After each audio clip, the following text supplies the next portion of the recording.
അവൻ വേദികളിൽ പതിനായിരങ്ങളെ കീഴടക്കുമായിരുന്നു.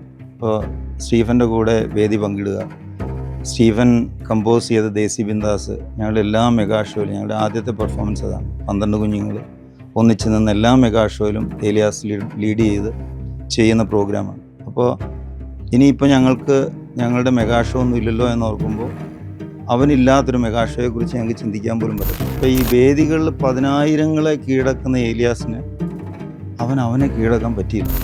ആ കല്യാണത്തിന് ഓർക്കസ്ട്ര ചെയ്യുന്നത് നമ്മുടെ ഏലിയാസ് മോനായിരുന്നു.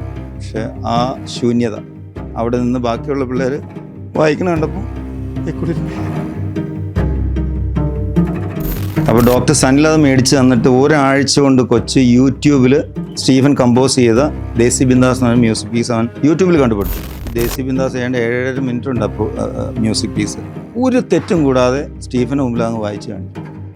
He was shocked. പുള്ളിക്ക് വാക്കുകളുണ്ടായില്ല.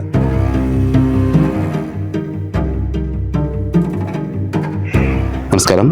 26-ാമത്തെ വയസ്സിൽ സംഗീത ലോകത്ത് തൻ്റെ മാന്ത്രിക വിരലുകളാൽ വിസ്മയം തീർത്ത ഏലിയാസ് എൽദോസ് ഇനി ഓർമ്മകളിൽ. Thodupuzha Mylakkombu Divyarakshalayam mother and child foundation എന്ന വലിയ കുടുംബത്തിലെ അംഗമായിരുന്നു ഏലിയാസ്.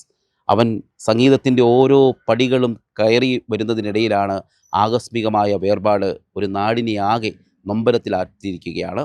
തൻ്റെ 16-ാമത്തെ വയസ്സിലാണ് പ്രശസ്ത സംഗീതജ്ഞനായ സ്റ്റീഫൻ ദേവസിക്കൊപ്പം എറണാകുളത്ത് നടന്ന ചടങ്ങിൽ ഗിറ്റാർ ഒരുമിച്ച് വായിച്ച് പ്രശസ്ത സംഗീതജ്ഞനായ സ്റ്റീഫൻ ദേവസിയുടെ അംഗീകാരവും പ്രശംസയുമൊക്കെ നേടിയെടുക്കുന്നത്. അന്നു മുതൽ ശ്രദ്ധേയനായ ഏലിയാസിന് നിരവധി വേദികളാണ് നൽകിയിരുന്നത്. കേരളത്തിന് പുറത്തുള്ള വേദികളിലൊക്കെ പ്രോഗ്രാം ചെയ്ത് ശ്രദ്ധേയനായി വരുന്നതിനിടയിലാണ് ഏലിയാസിൻ്റെ ആകസ്മികമായ വേർപാട് ഒരു നാടിനെയും ദിവ്യരക്ഷാലയം മദർ ആൻഡ് ചൈൽഡ് ഫൗണ്ടേഷനിലെ ഓരോ അംഗങ്ങളെയും തളർത്തിയിരിക്കുകയാണ്. ഫൗണ്ടേഷൻ്റെ ചെയർമാനായ ജോഷി മാത്യു ഇപ്പോൾ നമുക്കൊപ്പം ചേരുകയാണ്. ശ്യാമേ, നമുക്ക് ഇത് വേർപാടെന്നാണോ ദുഃഖം എന്നാണോ സങ്കടം എന്നാണോ എനിക്ക് ഡിക്ഷണറിയിൽ അതിനൊരു വാക്കില്ല. കാരണം ഈ 25 വർഷം നമ്മൾ കണ്ട ചില സ്വപ്നങ്ങളുണ്ട്. 1.5 വയസ്സിൽ നമ്മുടെ കൂടെ വന്ന കുഞ്ഞ് 25 വർഷം അവന് 26 വയസ്സാണ്. 26 വയസ്സിലാണ് നമ്മൾ വിട്ടുപിരിഞ്ഞത്. അപ്പോൾ 24.5 വർഷം ഞങ്ങളോട് അല്ലെങ്കിൽ ഞങ്ങൾ അവനോട് എന്തായിരുന്നു എന്ന് യഥാർത്ഥത്തിൽ എനിക്ക് വാക്കുകൊണ്ട് പറയാൻ പറ്റത്തില്ല. അത്രമാത്രം പ്രതീക്ഷകൾ മദർ ആൻഡ് ചൈൽഡ് ഫൗണ്ടേഷനെ സംബന്ധിച്ച്, ദിവ്യരക്ഷാലയത്തെ സംബന്ധിച്ച്, പ്രത്യാശഭവനെ സംബന്ധിച്ച്, ദിവ്യം ഫൗണ്ടേഷനെ സംബന്ധിച്ച് ഞങ്ങൾക്ക് എല്ലാവർക്കും, ഈ കുടുംബത്തിൽ ഞങ്ങൾക്ക് എല്ലാവർക്കും അത്രമാത്രം പ്രോമിസിങ് ആയിട്ടുള്ളൊരു കുട്ടിയായിരുന്നു. എന്തിന് അവൻ ഈ ബുദ്ധിമോശം ചെയ്തു എന്ന് ചോദിച്ചാൽ എനിക്ക് ഇന്നും അതിനൊരു ഉത്തരവില്ല. അവൻ വേദികളിൽ പതിനായിരങ്ങളെ കീഴടക്കുമായിരുന്നു. ഇപ്പോൾ സ്റ്റീഫൻ്റെ കൂടെ വേദി പങ്കിടുക, സ്റ്റീഫൻ കമ്പോസ് ചെയ്ത ദേശി ബിന്ദാസ്, ഞങ്ങളുടെ എല്ലാ മെഗാ ഷോയിലും ഞങ്ങളുടെ ആദ്യത്തെ പെർഫോമൻസ് അതാണ്. 12 കുഞ്ഞുങ്ങൾ ഒന്നിച്ച് നിന്ന് എല്ലാ മെഗാ ഷോയിലും ഏലിയാസ് ലീഡ് ചെയ്ത് ചെയ്യുന്ന പ്രോഗ്രാമാണ്. അപ്പോൾ ഇനിയിപ്പോൾ ഞങ്ങളുടെ മെഗാ ഷോ ഒന്നും ഇല്ലല്ലോ എന്ന് ഓർക്കുമ്പോൾ അവനില്ലാത്തൊരു മെഗാ ഷോയെക്കുറിച്ച് ഞങ്ങൾക്ക് ചിന്തിക്കാൻ പോലും പറ്റത്തില്ല. അപ്പോൾ ഇതെല്ലാം ചെയ്തത് അവൻ ഞങ്ങളുടെ കൂടെ ഇരുന്ന് ഞങ്ങളോടൊപ്പമായിരുന്നു. ഈ മക്കളുടെ ഉന്നമനത്തിനായിട്ട് എന്തുമാത്രം കാര്യങ്ങൾ അവൻ ചെയ്തു, നിസ്വാർത്ഥമായിട്ട് അവൻ ചെയ്തെന്ന് പറഞ്ഞാൽ എനിക്ക് വാക്കുകളില്ല. അത്രമാത്രം നല്ലൊരു ക്വാളിറ്റിയുള്ളൊരു കുഞ്ഞായിരുന്നു. അത്രമാത്രം നല്ല എല്ലാവർക്കും അവന് ഇഷ്ടമായിരുന്നു. വളരെ സിമ്പിളായിരുന്നു. ഇപ്പോൾ എന്തെങ്കിലും അവന് ചെറിയ തെറ്റൊക്കെ അവൻ ചെയ്തു കഴിഞ്ഞാൽ, മോനെ നീ എന്താ കാണിച്ചതെന്ന് ചോദിച്ചാൽ അപ്പം തന്നെ ജോഷിച്ചാൽ സോറി അങ്ങനെ അവൻ സോറി പറയായിരുന്നു. അങ്ങനെ ഒരു കൊച്ചായിരുന്നു. അപ്പോൾ ഈ വേദികളിൽ പതിനായിരങ്ങളെ കീഴടക്കുന്ന ഏലിയാസിന് അവനെ കീഴടക്കാൻ പറ്റിയില്ല. അവൻ്റെ ഉള്ളിലെ ഈ ലോകത്ത് ആർക്കും അറിയാത്ത നൊമ്പരങ്ങൾ എന്തൊക്കെയായിരുന്നു എന്ന് ഭൂമിയിൽ അവൻ ആരോടും പറഞ്ഞിട്ടുമില്ല. അപ്പോൾ ഒരു സുപ്രഭാതത്തിൽ അവൻ അങ്ങ് പോയി മറിഞ്ഞപ്പോൾ ഞങ്ങൾക്ക് പറയാൻ വാക്കുകളില്ല മോനെ. യഥാർത്ഥത്തിൽ ഞങ്ങൾക്ക് പറയാൻ വാക്കുകളില്ല. അത്രമാത്രം ഒരു നഷ്ടമാണ്, അത്രമാത്രം ഒരു ശൂന്യതയാണ് ഞങ്ങൾക്കൊക്കെ അവൻ ഉണ്ടാക്കിയത്. പ്രായത്തിലാണ് ഇദ്ദേഹത്തിൻ്റെ ഈ പ്രാഗൽഭ്യം അത് കണ്ടെത്തിയത്? ഞാൻ പറഞ്ഞില്ലേ, കുഞ്ഞുനാളിൽ അവൻ വളർന്നു വരുന്ന സാഹചര്യത്തിൽ സത്യം പറഞ്ഞാൽ അവൻ വളർന്ന് 1.5 വയസ്സ് വന്നു. അത് കഴിഞ്ഞ് അവൻ വളർന്ന് പതുക്കെ പ്രായം എത്തി വരുമ്പോൾ ഞങ്ങൾ സത്യമായിട്ട് സംശയിച്ചിട്ടുണ്ട് is a special need child. അത്രമാത്രം എന്നാ പറയുക, ഒരു കഴിവും ഒരു പ്രാഗൽഭ്യം ഒന്നും കാണിക്കാത്തൊരു കുഞ്ഞ്. പക്ഷേ എപ്പോഴാണെങ്കിലും മ്യൂസിക്കുമായിട്ട് എന്തെങ്കിലും ബന്ധപ്പെട്ടുള്ള കാര്യങ്ങളാണെങ്കിൽ അവൻ വളരെ ആക്റ്റീവാണ്. അപ്പോൾ അക്കാഡമിക്കലി ആവുന്ന ആളുകൾ ഇപ്പോൾ 10ാം ക്ലാസ്സിൽ ശവസംസ്കാര ചടങ്ങിന് 10ാം ക്ലാസ്സിൽ അവനെ പഠിപ്പിച്ച സിസ്റ്റർ വന്നിട്ടുണ്ടായിരുന്നു. സിസ്റ്ററും കരഞ്ഞു, ഞാനും കരഞ്ഞു. അപ്പോൾ ആ സമയത്തൊന്നും അവൻ വലിയ അക്കാഡമിക്കലി വലിയ മിടുക്കണമൊന്നുമല്ല. പക്ഷേ 10ാം ക്ലാസ്സിൽ ഇവർ 7 പേര് സംസ്ഥാനത്ത് കലോത്സവത്തിന് പോയി എ ഗ്രേഡ് മേടിച്ചുകൊണ്ട് വന്നു ഓർക്കസ്ട്രയ്ക്ക് 10ാം ക്ലാസ്സിലാവൻ പഠിക്കുമ്പോൾ. അപ്പോൾ അത്രയും പ്രാഗൽഭ്യമുള്ള കുഞ്ഞ്. അത് കഴിഞ്ഞ് പിന്നെ അവൻ അക്കാഡമിക്കലി ഇപ്പോൾ BSW അവൻ കംപ്ലീറ്റ് ചെയ്തു. അത് കഴിഞ്ഞ് ഇന്ത്യയിലെ നമ്പർ 1 ഇൻസ്റ്റിറ്റ്യൂട്ടാണ് ടാഗ് മ്യൂസിക് പ്രൊഡക്ഷൻ. 1 വർഷം കോഴ്സ് അവൻ അവിടെ ചെയ്തു, മുംബൈ ടാഗിൽ. ഈ 11 മാസം കഴിഞ്ഞിട്ട് അവൻ തിരിച്ചു വന്ന് ലോകം മുഴുവൻ എവിടെയെല്ലാം പ്രോഗ്രാം ഉണ്ടോ ആ പ്രോഗ്രാമിനെല്ലാം അവൻ പോയിരുന്നു. അവൻ എവിടെ പ്രോഗ്രാം ഉണ്ടെന്ന് പറഞ്ഞാലും ഞങ്ങൾ അവനെ കൂടുതൽ പ്രോത്സാഹിപ്പിച്ചിട്ടുള്ളൂ. കാരണം അവൻ ലോകം അറിയപ്പെടേണ്ട ഒരു കുഞ്ഞാണല്ലോ എന്ന് ഓർത്തിട്ട് ഡൽഹിക്ക് പോകണമെന്ന് പറഞ്ഞാൽ ഞാൻ ടിക്കറ്റ് എടുത്ത് കൊടുക്കും, മുംബൈക്ക് പോകണമെന്ന് പറഞ്ഞാലും ടിക്കറ്റ് എടുത്ത് കൊടുക്കും. ഗോവയിൽ ഇപ്പോൾ ഈ മാർച്ച് മാസത്തിൽ മാത്രം 13 പ്രോഗ്രാം ചെയ്തവനാണ്. മാർച്ച് മാസത്തിൽ 13 പ്രോഗ്രാം ചെയ്തു. ഈ ഏപ്രിൽ മെയ് മാസങ്ങളിൽ നമ്മുടെ തൊടുപുഴ, പാല, കോതമംഗലം ഈ ചുറ്റുപാടിൽ 10-30 പ്രോഗ്രാം അവന് ചെയ്യാനുണ്ട്. മദർ ആൻഡ് ചൈൽഡ് ഫൗണ്ടേഷൻ്റെ പേരിലുള്ള 6 പ്രോഗ്രാം ഏപ്രിലും മെയിലുമായിട്ട് അവൻ ചെയ്യാനുണ്ട്. ഇതെല്ലാം ബാക്കി വെച്ചുകൊണ്ട് ചിലതെല്ലാം ക്യാൻസൽ ആക്കണം ഇനി. അപ്പോൾ ചിലതെല്ലാം അവനില്ലാതെ നമുക്ക് ചെയ്യാൻ പറ്റുമായിരിക്കും എന്ന് വിചാരിക്കുന്നു. പക്ഷെ ചിലതെല്ലാം മിക്കവാറും നമുക്ക് ക്യാൻസൽ ചെയ്യാം. ഒരുപാട് പേര് കാത്തിരിക്കുകയാണ് ഏലിയാസിനെ. മിനിഞ്ഞാന്ന് ഞാനൊരു കല്യാണത്തിന് പോയപ്പോൾ ആ കല്യാണത്തിന് ഓർക്കസ്ട്ര ചെയ്യേണ്ടത് നമ്മുടെ ഏലിയാസ് മോനായിരുന്നു. പക്ഷെ ആ ശൂന്യത അവിടെ നിന്ന് ബാക്കിയുള്ള പിള്ളേർ വായിക്കണം കണ്ടപ്പോൾ സ്റ്റീഫൻ ദേവസി എങ്ങനെയാണ് ഇദ്ദേഹം കണ്ടുമുട്ടിയത്? മോന് 15 വയസ്സൊക്കെ ഉള്ളപ്പോൾ ഞങ്ങൾ ഓർക്കസ്ട്ര, അപ്പോൾ നമ്മൾ എവിടെയെങ്കിലും ഇങ്ങനെ ക്ലബ്ബുകളിലൊക്കെ അവർ വിളിക്കുമ്പോൾ ഞങ്ങൾ പോകും ഓർക്കസ്ട്ര ആയിട്ട്. അങ്ങനെ ഷിബു എന്ന് പറഞ്ഞാൽ ഞങ്ങളുടെ ആത്മാർത്ഥ സുഹൃത്താണ്. ഈഡൻ ട്രാവൽസ് എന്ന് പറഞ്ഞൊരു ട്രാവൽസ് ഉണ്ട് പോത്താനിക്കാട്. അപ്പോൾ അദ്ദേഹം lions club, rotary club, KC club, എവിടെയെല്ലാം ക്ലബ്ബുകൾ പരിപാടി ഉണ്ടോ അദ്ദേഹം ഇനിഷ്യേറ്റീവ് എടുത്ത് നമ്മുടെ കുഞ്ഞുങ്ങളെ കൊണ്ടുപോയി പെർഫോം ചെയ്യും. അങ്ങനെ കോതമംഗലത്തെ ഫാസിൽ ഞങ്ങൾ പ്രോഗ്രാം ചെയ്തപ്പം ഓർക്കസ്ട്ര ഇവൻ പുറകിൽ നിന്നാണല്ലോ പിയാനോ വായിക്കണേ. അപ്പം ഞാൻ ചുമ്മാ പ്രോഗ്രാം കഴിഞ്ഞപ്പം വേദിയിലിരുന്നവരോട് പറഞ്ഞു, സദസ്സിലിരുന്നവരോട് പറഞ്ഞു, ഞങ്ങൾക്കൊരു കീറ്റാർ ഉണ്ടായിരുന്നെങ്കിൽ അത് വലിയ അനുഗ്രഹമായിരിക്കുമെന്ന് പറഞ്ഞു. അപ്പോൾ അപ്പം തന്നെ ഡോക്ടർ സനിൽ, ഇപ്പോൾ നമ്മുടെ സെൻറ്റ് മേരീസ് ഹോസ്പിറ്റലിലെ ENT സ്പെഷ്യലിസ്റ്റാണ്, അദ്ദേഹം എഴുന്നേറ്റ് എന്ന് പറഞ്ഞ് ഞാൻ മേടിച്ചു തരാമെന്ന് പറഞ്ഞു. അപ്പോൾ ഡോക്ടർ സനിൽ അത് മേടിച്ച് തന്നിട്ട് ഒരാഴ്ച കൊണ്ട് കൊച്ച് യൂട്യൂബിൽ സ്റ്റീഫൻ കമ്പോസ് ചെയ്ത ദേശി ബിന്ദാസ് എന്ന് പറഞ്ഞ മ്യൂസിക് പീസ് അവൻ യൂട്യൂബിൽ കണ്ടുപിടിച്ചു. ദൈവകൃപയാൽ ന്യൂമാൻ കോളേജിലൊരു പ്രോഗ്രാം കഴിഞ്ഞ് രാത്രി 11:30 ആയപ്പോൾ ഞങ്ങളുടെ ക്ഷണപ്രകാരം സ്റ്റീഫനും കൂട്ടുകാരെല്ലാം കൂടെ മദർ ആൻഡ് ചൈൽഡ് ഫൗണ്ടേഷനിൽ വന്നു.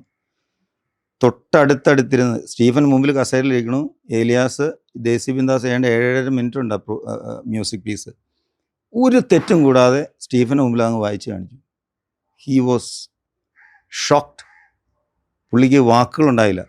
എഴുന്നേറ്റ് വന്ന് കൊച്ചിനെ കെട്ടിപ്പിടിച്ചിട്ട് പറഞ്ഞു, മോനെ തമ്പുരാൻ നിനക്ക് എന്നേക്കാൾ കൂടുതൽ കഴിവ് തന്നിട്ടുണ്ട്, നീ ലോകം അറിയപ്പെടുന്ന കൊച്ചായിട്ട് മാറും എന്നൊക്കെ പറഞ്ഞ് അനുഗ്രഹിച്ച് അന്ന് ആ പ്രോഗ്രാം 11:30 വന്നിട്ട് 1 മണി 1:30 ആയപ്പോഴാണ് ഇവർ മ്യൂസിഷ്യൻസ് എല്ലാം തിരിച്ചു പോയത്.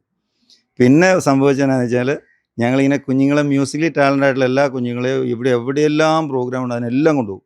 സ്റ്റീഫൻ്റെ പ്രോഗ്രാം ഉണ്ടെങ്കിൽ കൊണ്ടാവും. AR റഹ്മാൻ കൊച്ചിയിൽ വന്നപ്പം പോയി, പക്ഷേ അത് മഴയത്ത് പോയി. അത് കഴിഞ്ഞ് ഞങ്ങൾ അഡ്ലക്സിൽ പോയപ്പോൾ അവിടെ പോയി നമ്മുടെ കുഞ്ഞുങ്ങളെല്ലാം കാണിച്ചു കൊടുക്കും. ഇങ്ങനെയുള്ള മ്യൂസിക്കലി ടാലൻ്റുള്ള കുഞ്ഞുങ്ങളെല്ലാം മ്യൂസിക് പ്രോഗ്രാം കാണിച്ചു കൊടുക്കും. അപ്പോൾ ഒരു ദിവസം ഈ പ്രളയം കഴിഞ്ഞിട്ട് നമ്മുടെ മറൈൻ ഡ്രൈവിൽ മുഖ്യമന്ത്രിയുടെ ദുരിതാശ്വാസ നിധിയിലേക്ക് ഏതാണ്ട് 7 കോടി രൂപ കൊടുക്കുന്ന ഒരു ചടങ്ങാണ്. അപ്പോൾ പ്രോഗ്രാമിന് സ്റ്റീഫനാണ് പെർഫോം ചെയ്യണമെന്ന് പറഞ്ഞു കഴിഞ്ഞപ്പം ചുമ്മാ ഏലിയാസ് ഒരു മെസ്സേജ് അയച്ചു, uncle we are also coming for your programme. സ്റ്റീഫൻ്റെ നന്മ അദ്ദേഹം ഇങ്ങോട്ട് മെസ്സേജ് അയച്ചു, Elias when you come please bring your guitar also. ഞങ്ങൾ ഗിറ്റാറും ചുമന്ന് ഞങ്ങൾ കുഞ്ഞുങ്ങളെല്ലാം കൂടെ മറൈൻ ഡ്രൈവ് ചെന്നു. ആ 10,000ങ്ങളുടെ നടുവിൽ ഏലിയാസിനെ സ്റ്റേജിൽ കയറ്റി നിർത്തി 2 പേരും കൂടെ ഒന്നിച്ച് ദേശി ബിന്ദാസ് വായിച്ചു. അത് കഴിഞ്ഞ് കെട്ടിപ്പിടിച്ച് ആ ജനത്തോട് മുഴുവൻ പറഞ്ഞു, മദർ ആൻഡ് ചൈൽഡ് ഫൗണ്ടേഷൻ എന്ന് പറയുന്നൊരു ചെറിയ സെറ്റപ്പിൽ വളരെ പരിമിതികളുള്ളൊരു കുടുംബത്തിൽ നിന്ന് വരുന്ന കൊച്ചാണ്, അവൻ എന്നെക്കാളും കഴിവുള്ളവനാണെന്നൊക്കെ പറഞ്ഞ്. പിന്നെ അത് മനോരമ ഒരു വലിയ മെട്രോ മനോരമയിൽ വലിയ വാർത്തയൊക്കെ വന്ന് ലോകം അറിയപ്പെടും. പിന്നെ ഞാൻ പറഞ്ഞില്ല മോനെ, പിന്നെ ഞങ്ങൾക്ക് തിരിഞ്ഞു നോക്കേണ്ട വന്നിട്ടില്ല. പ്രോഗ്രാം ഇഷ്ടം പോലെ പ്രോഗ്രാം, ബാൻഡും ബാൻഡിൻ്റെ പ്രോഗ്രാം, ഓർക്കസ്ട്രയും ഡാൻസും ഉണ്ടാവും. അതല്ലെങ്കിൽ മെഗാ ഷോ ഞങ്ങൾ ഓർക്കസ്ട്രയും ഡാൻസും എന്നാ പറയുക സ്കിറ്റും ഒക്കെ ആയിട്ട് പോകും. ചില കല്യാണങ്ങൾക്ക് ഓർക്കസ്ട്ര മാത്രം മതിയായിരിക്കും, അപ്പോൾ ബാൻഡ് പോയി പെർഫോം ചെയ്യും. അങ്ങനെ ബാൻഡും മെഗാ ഷോയും ഓർക്കസ്ട്രയും കൊയറും ഒക്കെ ആയിട്ട് കുഞ്ഞുങ്ങൾ ഞാൻ പറഞ്ഞില്ലേ, they were so good, they were very happy, engaged ആയിരുന്നു. അവരുടെ ഈ സ്വകാര്യ ദുഃഖങ്ങളും വേദനകളും ഒക്കെ മറക്കാനായിട്ടുള്ളൊരു ഉപാധിയായിട്ടാണ് ഞങ്ങൾ ഈ ബാൻഡ് തുടങ്ങിയത് തന്നെ. 31 ലക്ഷം രൂപ മുടക്കി ഏലിയാസിനെയും ആൽബിച്ചിനെയും അതുപോലെ എന്നാ പറയുക വളരെ പ്രാഗൽഭ്യമുള്ള മ്യൂസിഷ്യൻസിന് വേണ്ടിയിട്ടാണ് ഇപ്പോൾ നമ്മൾ അടിപൊളി മ്യൂസിക് സ്റ്റുഡിയോയും ഉണ്ടാക്കി. പക്ഷേ ഇതെല്ലാം ബാക്കി വെച്ചിട്ട് ഒരു ദുർബല നിമിഷത്തിൽ അവനങ്ങ് പോയി. 9-ാം തീയതി ഇങ്ങനെ ചങ്കത്ത് അവൻ കൈ പിടിച്ചിട്ടാണ് എന്ത് പറഞ്ഞാൽ അറിയോ, ഈ മരിച്ച അന്ന് ഇവിടെ നിന്ന് ഇറങ്ങി അങ്ങോട്ട് പോകുന്നതിന് മുമ്പ് അവൻ പറഞ്ഞത്, ജോഷ് ചാച്ച ഈ ഭൂമിയിൽ എനിക്ക് ഒരാളോടും ഒരു ബാധ്യതയില്ല, എൻ്റെ ജോഷ് ചാച്ചയോട് മാത്രമേ എനിക്ക് ബാധ്യതയുള്ളൂ. ഇങ്ങനെ എൻ്റെ ഈ ചങ്കത്ത് അവൻ കൈവച്ചുകൊണ്ട് പറഞ്ഞ അന്ന് മരിക്കണേ അന്ന്. അവൻ എപ്പോൾ വന്നാലും, അതായത് പ്രോഗ്രാമുകൾക്കൊക്കെ പുറത്തു പോകുമായിരുന്നല്ലോ, പുറത്തു പോയി ഇവിടെ എപ്പോൾ ഓടി വന്നാലും ആദ്യം ഓടി വരുന്നത് ഇവിടെയാണ്. വീട്ടിൽ വരും, എന്തേലും വിശന്ന് പൊരിഞ്ഞായിരിക്കും ചിലപ്പോൾ വരുന്നത്, ഓടി വന്ന് ഭക്ഷണം കഴിക്കും. കുറച്ചു നേരം നല്ല ഇഷ്ടം, നല്ല മടുത്തിട്ടാണ് ഭക്ഷണം കഴിക്കാൻ അവന് ഭയങ്കര ഇഷ്ടം, ആസ്വദിച്ച് കഴിക്കും. മടുത്തിട്ടാ വരുന്നതെങ്കിൽ പിന്നെ കുറച്ചു നേരം കിടന്നുറങ്ങും. അത് കഴിഞ്ഞിട്ടായിരുന്നു, ഉറക്കമൊക്കെ കഴിഞ്ഞിട്ടാണ് എഴുന്നേറ്റ് പ്രോഗ്രാമിന് സാധാരണ പോകാറുണ്ടായിരുന്നത്. അപ്പം അതുപോലെ അന്നും വന്നപ്പോൾ അങ്ങനെ വന്നു കഴിഞ്ഞ് ഇങ്ങനെയൊരു മൂഡിലായിരിക്കും വരുന്നതെന്ന് ഒരിക്കലും പ്രതീക്ഷിച്ചില്ല. വന്നാലും മക്കളോടൊക്കെ ആണേലും ഭയങ്കര കാര്യമാണ്. എപ്പോഴും ആൾ ആക്റ്റീവാണ്. ഇപ്പം വീട്ടിൽ വന്നാലും ഭയങ്കര- ഇപ്പോഴും ഇവിടെ വന്നു ഭയങ്കര കഴിഞ്ഞാൽ എൻ്റെ ഹാപ്പിയാണ്. മക്കളെ പഠിപ്പിക്കാതെ അവൻ പോകത്തില്ല. എൻ്റെ 2 പേരെ അപ്പുറം ഇപ്പുറം ഇരുത്തി ഗിറ്റാർ പഠിപ്പിക്കും, പിയാനോ പഠിപ്പിക്കും, ഗിറ്റാറും പഠിപ്പിക്കും. ഗിറ്റാറും പിയാനോ എൻ്റെ 2 മക്കളെയും പഠിപ്പിക്കും. അല്പ സമയം കിട്ടിക്കഴിഞ്ഞാൽ അദ്ദേഹം പഠിപ്പിക്കാൻ വേണ്ടി കൂടിയാണ്. അന്ന് ഞാൻ പറഞ്ഞില്ല, ഈ 9-ാം തീയതി വൈകുന്നേരവും ഈ ഭക്ഷണം കഴിഞ്ഞിട്ട് സെറ്റിയിലിരുന്ന് എൻ്റെ മകൻ്റെ ഗിറ്റാർ എടുത്ത് അവനെ അടുത്ത് വിളിച്ചിരുത്തി അവൻ ഏതാണ്ട് ഫ്ലവറി കോഡ്സ് അങ്ങനെയാണ്ട് സാധനങ്ങൾ അവൻ പുതുതായിട്ട് പഠിച്ച് കളർഫുൾ കോഡ്സ് അങ്ങനെയാണ്ട് സാധനം എല്ലാം എൻ്റെ കൊച്ചിനെ പഠിപ്പിച്ചിട്ട് അവൻ പോയി. അവനാണെങ്കിലും ഇപ്പം മൂത്ത മകൻ ചെസ്സും ഇതുപോലെ മ്യൂസിക് ചെയ്യുന്നതാണല്ലോ. അപ്പോൾ ഇവിടുത്തെ ഇപ്പം ഏത് ഇൻസ്ട്രുമെൻസിൻ്റെ കാര്യമാണെങ്കിലും ആദ്യം അവൻ വിളിച്ച് അവനോടാണ് സംസാരിക്കണേ, ജെസ്സെ അതൊന്ന് എടുത്ത് വെക്കണേ, മൂട്ടൂന്ന് അവനെ വിളിക്കണം, മൂട്ടു അതൊന്ന് എടുത്ത് വെക്കണേ എന്ന് ഇവൻ വിളിച്ച് പറയും, ഇവൻ അത് എടുത്ത് വെക്കും. അങ്ങനെ അവരുമായിട്ടും ഭയങ്കര ഒരു ബന്ധത്തിലായിരുന്നു പോയത്. മക്കൾ 3 പേരുമായിട്ട് ഭയങ്കര ആത്മബന്ധം ഉണ്ടായിരുന്നു. അവർ കിടക്കുന്ന കട്ടിലയിൽ അവൻ എപ്പോൾ വന്നാലും കിടന്നുറങ്ങണത്. അപ്പം ഞങ്ങൾക്കും അവൻ വരുമ്പോൾ നമ്മുടെ ഒരു മൂത്ത മകൻ. ഞാൻ ഗ്ലോബൽ ഇന്ത്യൻ കൗൺസിൽ എന്ന് പറഞ്ഞ ആഗോള ഇന്ത്യൻ ഡയസ്പൊറ ഓർഗനൈസേഷൻ്റെ ഗ്ലോബൽ PRO ആണ്. ഞങ്ങൾ ഒരു പ്ലാൻ ചെയ്തിരുന്നു, ഈ മോനെ വെച്ച് കൂടെ 1-2 സിമിലർ ആയിട്ടുള്ള ടാലൻറ്റഡ് 3-4 കുട്ടികളെയൊക്കെ വെച്ച് വേൾഡ് വൈഡ് ഒരു മെഗാ ഷോ ഈവൻറ്റ് എന്ന് വെച്ച് കഴിഞ്ഞാൽ വേൾഡിൽ ഇങ്ങനെ എല്ലാ രാജ്യങ്ങളിലും കറങ്ങുന്ന എല്ലാ സ്ഥലങ്ങളിലും ഇവൻ്റെ ഒരു മെഗാ ഈവൻറ്റ്. അത് അത്ര ക്രേസി പ്രോഗ്രാമാണ്. ഈ കുട്ടികളുടെ പ്രോഗ്രാം എന്ന് പറയാൻ നമുക്ക് കണ്ടു നിൽക്കാൻ പറ്റില്ല, അത്രയും നല്ല പ്രോഗ്രാമാണ്. അപ്പോൾ അത് വെച്ചിട്ട് വേൾഡ് വൈഡ് ഇങ്ങനെ ഒരു കാര്യമൊക്കെ പ്ലാൻ ചെയ്തിരുന്നു. പെട്ടെന്നൊരു നിമിഷമാണ് ഇങ്ങനൊരു സംഭവം ഉണ്ടായത്. പെട്ടെന്ന് ഇങ്ങനെ ഒരു സംഭവം കേട്ടപ്പോൾ നമുക്കൊന്ന് ശരിക്കും നമ്മൾ സ്റ്റണ്ടായിപ്പോയി. എങ്ങനെ ഇതിനെ ടോളറേറ്റ്, എങ്ങനെ പ്രതികരിക്കും, എങ്ങനെ ഈ വിളിച്ചെന്നോട് ജോഷി ഇത് പറയുമ്പോൾ എനിക്കത് അവനോട് കുറച്ച് നേരത്തേക്ക് എനിക്കൊന്നും സംസാരിക്കാൻ തന്നെ കഴിഞ്ഞില്ല. എന്താ അവനെ ആശ്വസിപ്പിക്കേണ്ടത്? കാരണം സാധാരണ ഒരു കുട്ടിയുടെ ഒരു വിയോഗം പോലല്ല, അത്രയും ആഗ്രഹിച്ച് ഈ മാന്ത്രിക ശക്തി കഴിവ് പ്രോത്സാഹിപ്പിച്ച് ബോംബെയിലൊക്കെ വിട്ട് നല്ല ഇൻസ്റ്റിറ്റ്യൂഷനിൽ വിട്ട് പഠിപ്പിച്ച് അങ്ങനെ ഒരു നല്ല ലെവലിലേക്ക് വലിയൊരു പ്രതീക്ഷയിൽ വരുമ്പോഴാണ് ഈ സ്ഥാപനത്തിലാണെങ്കിലും ഉള്ള ബാൻഡുകളിൽ പല സ്ഥലങ്ങളിലും ഒരുപാട് ബുക്കിങ്ങുകൾ നിൽക്കുക കണ്ടിന്യൂസ് ആയിട്ട്. ഇപ്പം ഈ ഗോവയിലെ തന്നെ 8-10 പ്രോഗ്രാം കഴിഞ്ഞിട്ട് അവൻ വന്ന സമയത്താണ് ഈ ഒരു ദുര്യോഗം ഉണ്ടാകുന്നത്. നമ്മളുടെ കൊച്ചു ബാല്യങ്ങളിലെ അവരുടെ മാനസികാരോഗ്യം അത് എത്ര സ്ട്രെങ്തൻ ചെയ്തെടുക്കണം എന്നുള്ളതിനെക്കുറിച്ച് ഒരു വ്യക്തമായ കാഴ്ചപ്പാടും നമ്മുടെ ഇവിടുത്തെ ഗവൺമെൻറ് തലങ്ങളിലും സാമൂഹിക തലങ്ങളിലും ഒക്കെ അതിന് വേണ്ടുന്ന ചർച്ചകൾ നടക്കുകയും ഈ മാനസിക ധൈര്യം നൽകുന്ന ഒരു കാര്യം പ്രത്യേകിച്ച് കുട്ടികളിൽ, കാരണം ബാല്യം ഇന്ന് വല്ലാത്തൊരു ഒരു പ്രയാസപ്പെട്ട ഘട്ടത്തിലൂടെ കടന്നു പോയിക്കൊണ്ടിരിക്കുക. ഈ ബാല്യത്തിന് നമുക്ക് ഈ നാടിന് ലോകത്തിന് മുതൽക്കൂട്ടാവുന്ന ഓരോ ബാല്യങ്ങളും ആക്കി മാറ്റുന്നതിന് വേണ്ടുന്ന മാനസിക ധൈര്യം കൊടുക്കുന്ന ഒരു ക്രമീകരണം ഗവൺമെൻറ് തലങ്ങളിൽ ശിശു സംരക്ഷണ സംവിധാനങ്ങളിലും എല്ലാം വരണം. പ്രത്യേകിച്ച് നമ്മുടെ മാതാപിതൃത്വങ്ങളിലും എല്ലാം വരണം. അങ്ങനെ ഒരു ശാക്തീകരണം ഉണ്ടായെങ്കിൽ മാത്രമേ നമുക്കിതിന് മറികടക്കാനാവൂ. ഇതുപോലുള്ള ദുര്യോഗങ്ങളും സങ്കടങ്ങളും ഇതിപ്പോൾ എൻ്റെ മാത്രമല്ല, ഈ എലിയാസിനെ അറിയുന്ന 10,000ങ്ങളുടെ ഹൃദയത്തിൽ വലിയ ഭാരമാണ്. നമുക്കൊക്കെ വിവരിക്കാൻ പറ്റാത്തവണ്ണമുള്ള സങ്കടങ്ങളുണ്ട്. കാരണം അങ്ങനെ ഒരു ബാലൻ നഷ്ടപ്പെട്ടല്ലോ. നമുക്ക് പ്രതീക്ഷയുണ്ടായിരുന്നൊരു മോനാണല്ലോ. എനിക്ക് വലിയ ഇഷ്ടമുള്ളൊരു പയ്യനായിരുന്നു. എൻ്റെ പെർഫോമൻസൊക്കെ നമ്മൾ വളരെ സന്തോഷത്തോടെ നമ്മൾ സന്തോഷിച്ചിട്ടുണ്ട്. അവൻ്റെ പെർഫോമൻസൊക്കെ ഉണ്ട്. ഒക്കെ ആകെ തുക നോക്കുമ്പം വലിയൊരു ശൂന്യത വരുന്നുണ്ട്. എനിക്ക് മാത്രമല്ല, 10,000 എനിക്ക് 10,000 കണക്കിന് ആളുകളിൽ ഈ ശൂന്യതയുണ്ട് ഈ മോനെ സംബന്ധിച്ച്. ഏലിയാസ് എന്ന കൊച്ചുമിടുക്കൻ ബാക്കി വെച്ച നല്ല ഓർമ്മകളും അവൻ തീർത്ത സംഗീതവുമൊക്കെ ഇവിടെ ഇങ്ങനെ അലയടിക്കുകയാണ്.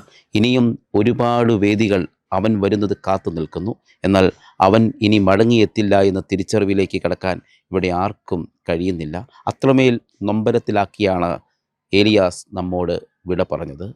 ആ മാന്ത്രിക സ്പർശവും മാന്ത്രിക വിരലുകളും നിലച്ചുപോയി. Cameraman ജിതിനൊപ്പം CR Shyam, Marunadan Malayali, Thodupuzha.